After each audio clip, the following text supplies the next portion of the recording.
All right, so we're doing routine maintenance items on the BMW E90 E91 E92 E93. So this is for four-door coupe convertible and the wagon. So we have obviously the sedan here, the four-door. Let's say you buy one of these cars and you just want to drive it. You want to know what all you're gonna be looking forward to as far as maintenance, things you need to do on a regular basis. So let's go over that right now. All right, so under the hood here, this reminds me I need to pop my cover back on my valve cover, my vanity cover. First of all, these cars don't usually have any kind of way to remove the oil filter without a wrench. So you could either get the adaptive cap for it, you could put a ratchet on. If this is really tight, that's not going to work, it's going to slip.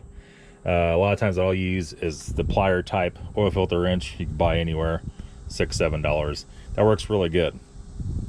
Change your oil, obviously like anything else, jack it up. You will need the wrench, like I said. You will need an OEM MAN brand filter for it, or something very comparable. Cheap filters and these do not go together at all. So there is that. Your coolant is right here. This thing's cold, so I can check it. I check this every so often. These cars aren't real bad about leaking coolant. Look at the bottom of the cap, make sure the little plastic ring is all intact, make sure both O-rings are on that. Make sure here's your float. Your float should be pretty much all the way up, extended all the way up. And that means it's full. While you're checking the coolant, if you notice it's a little bit low at all, it's a good time to go in here and look for any coolant leaks. Kind of look all down around the hoses, check for any white chalky stuff around any of these hoses. Right here's the radiator, there's some other little associated hoses there. So just kind of be aware of all that stuff. While you're there, also check for any kind of oil seeping from the valve cover. Just kind of look at everything. That's the best thing you can do with these cars. You know, I would say every time you change the oil, every 5,000 miles, if it's an automatic, is also a good time to check the transmission fluid too. The transmission fluid on these, there's no dipstick. You will have to raise the car up, lift the car up. And on this one, it's on the side of the transmission. You take the bolt out while it's running. There's a whole procedure for that, and check it. All right, if the car never drips anything at all, you could put that off to every other time, or set an interval like every 10 or 15,000 miles. Check the transmission fluid for sure. Other things, the air filter. The air filter on this car is not easy to get to. Let's just be honest. You gotta pull these two bolts here out. You gotta take the clamp off the mass airflow sensor, unplug it. This whole box comes out. Then it has these torque screws. They go all around the box. You have to take all those out. I think there's 5 or 6, and separate the two halves. You have a pre-filter and a regular air filter. A lot of guys cut the pre-filter out because you have to buy the air box half to get it. Maybe you could buy aftermarket. I really don't know what the state of that is at this minute. This one has a pre-filter removed. This has a standard cleanable air filter in it, the washable one, K&N or whatever you want to call it.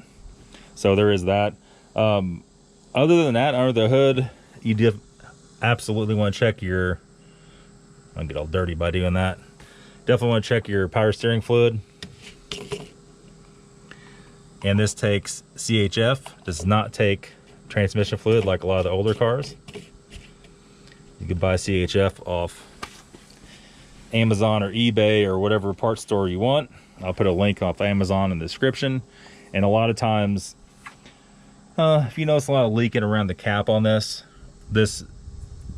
container is also the filter. The filter is built on the bottom.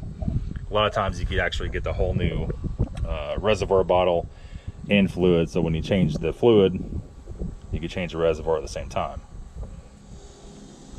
As I said before, the vanity cover on this engine is off right now. It's always a good idea every so often to take it off, look down in here, make sure there's no oil leaking, make sure nothing funky's going on. If you're smelling any oil, like when you come to a stop sign, any kind of burning oil, more than likely a valve cover problem, valve cover gasket leaking. So keep an eye on that. Like I said, it kind of goes along with checking for oil leaks periodically. Your cabin filter's up here. There's 2 bolts there, 2 bolts there. This whole piece pops off. Your cabin filter lays under that. You change that however often you want. Depends on what kind of environment you live in, I guess, how fast that gets dirty. One more thing you need to know for the engine: these cars do not accept aftermarket parts well at all. So any kind of hoses you buy, make sure you get a good name brand, if not OEM, at least at the minimum like a Gates or something, at least that grade or above. That goes the same for any hoses on the car. That goes for the same for any ignition coils, coolant reservoir, anything else anywhere on the car needs to be legit stuff. The next thing is the starter. It doesn't matter which engine you have. This is M52. If you have M52, M54, M51, M53, whatever you got, the starter issue is definitely real and alive. So if you notice you're having problems starting it here and there, like it's starting slow, or you get a couple clicks then it starts, don't wait. You will have to remove the whole intake manifold to get to the starter underneath of it. It's really not that big of a deal. Definitely do that if you're having any kind of issue or it has been changed in 150K. Do yourself a favor, spend 60, 80, 100 bucks, whatever it takes, replace that starter. That will leave you sitting, no doubt. We're gonna go around here to the suspension and brakes. These cars are not as bad about control arms going bad as like the bigger 5 Series cars. They seem to be a lot worse. These control arms have been replaced on this. This is an X-Drive model, so it does take different arms, different brakes, different everything than a rear-wheel drive model. The 4-wheel drive version of these is totally different chassis-wise. It takes pretty much all different things. So just be aware of that when you go to buy stuff, not to buy the wrong parts, and then you take your car apart, you get home, and you can't fix it. It's for sure gonna piss you off. I'll tell you what, interior-wise, holy crap, the seat's like 400 degrees. Interior wise, these really don't have a lot of problems. It's a pretty simple interior. This one has iDrive, which is very rare. Holy crap, it's hot in there. They don't have any instrument cluster problems, no LEDs going out, nothing like that. There is some power window issues off and on. It seems like the rear regulators like to brake a little easier in the fronts in this car, for whatever reason that is. Also, this main switch could go out. If you notice anything funky going on with the windows not wanting to come back up once you roll them down, or any kind of popping or cracking, do yourself a favor, sort that right away. Do not let yourself be caught out in the rain and your windows won't go up or anything crazy like that. I would say the only thing on the interior that actually has an issue on these cars is these goofy cup holders. They pop out. These are functioning good. A lot of times they won't function good at all and they'll get stuck in. Other than that, the interior actually has a pretty good fit and finish. This is not them seats or anything. It's a standard seats.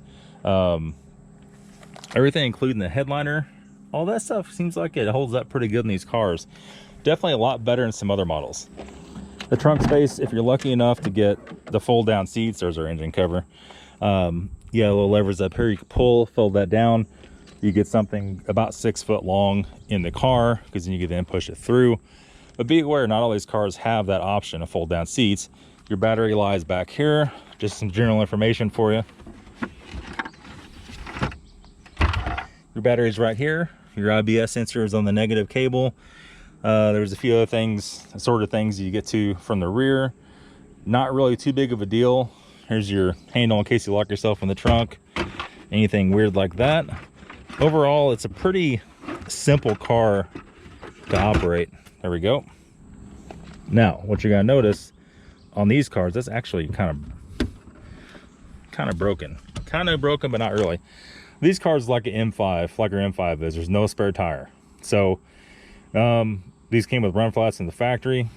Chances are you're not going to run flats on it ever again. So it just is that way. So make sure your tires stay in good condition. Make sure you keep a check on them. These cars do have tire pressure monitors, but it seems like they're not as reliable as what they should be. Like, unless the tire is really low, it's not going to show you what's going on. There's no sensors in the wheel. It reads out the ABS ring. So once one wheel is turning slower than the other one, it'll throw the tire pressure monitor. It might already be too late, especially if you have some low profile tires like these. You may not be able to pick it out right away. So these cars have this style key. As you know, as you've seen 1,000 times, the key itself actually slides out of the case like that. You can roll the windows down if you hold the button all the way in for the unlock. Hold it. It'll open the sunroof, open everything up. I'm not sure if these will close them if you hold the lock button or not. That might be a coating situation. So on this, I'm gonna turn that on. Most of these cars, if they don't have HIDs, the headlights are really bad on them.